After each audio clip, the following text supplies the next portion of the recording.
கிபி 251 ஆண்டில் எகிப்தில் ஒரு சிறிய கிராமத்தில் செல்வச் செழிப்பான குடும்பத்தில் மூத்த மகனாக திரு அந்தோணி பிறந்தார்.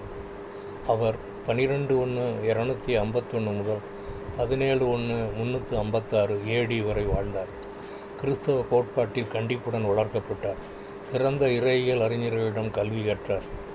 வாலிப வயதில் பெற்றோரை இழந்தார். ஆனாலும் சிறு வயதில் எடுத்த தீர்மானத்தின்படி மிகவும் பரிசுத்தமான வாழ்க்கை வாழ்ந்தார். உலக சிற்றின்பத்தை வெறுத்த அவர் தன் சொத்துக்கள் அனைத்தையும் ஏழைகளுக்கு கொடுத்து துறவறம் மேற்கொண்டார். அடிக்கடி ஜெபத்திலும் உபவாசத்திலும் தன் நாட்களை கழித்து வந்தார். ஜெப நேரம் போக மீதி வேலைகளில் சோம்பலாயிராதபடி நிலத்தை பண்படுத்தி விவசாய வேலையிலும் ஈடுபட்டார். அலெக்சாந்திரியா பட்டணத்தில் இவரது பிரசங்கம் மூலம் அநேகர் கிறிஸ்துவின் அடையோர்கள் ஆனார்கள். இவர் ஜெபிக்கும்போது எப்போதும் வேதத்தில் கூறியுள்ளபடி தன் இரு கைகளையும் வானத்திற்கு நேராக உயர்த்தி ஜெபிக்கும் பழக்கமுடையவர்.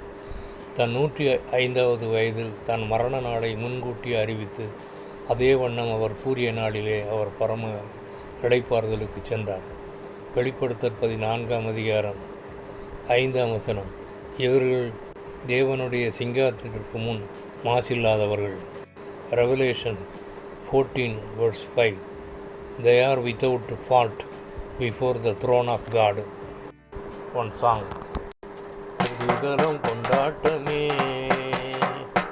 என் இயேசுவின் சன்னிதானத்தில், ஆனந்தம் ஆனந்தமே என் நண்பரின் திருப்பாதத்தில். பெற்கால சத்தம் தூதர்கள் கூட்டம் பெண்ணேசர் வருகின்றார். ஓரினோடி பொழுதில் மறுரூபமாவும் மகிமையில் பிரவேசிப்போம். புதுகலம் கொண்டாட்டமே என் இயேசுவின் சன்னிதானத்தில், ஆனந்தம் ஆனந்தமே என் நண்பரின் திருப்பாதத்தில்.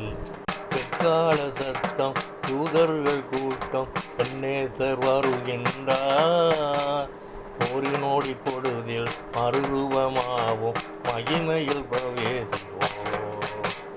புதுகலம் கொண்டாட்டமே என் இயேசுவின் சன்னிதானத்தில், ஆனந்தம் ஆனந்தமே என் நண்பரின் திருப்பாதத்தில். ஜெபம்.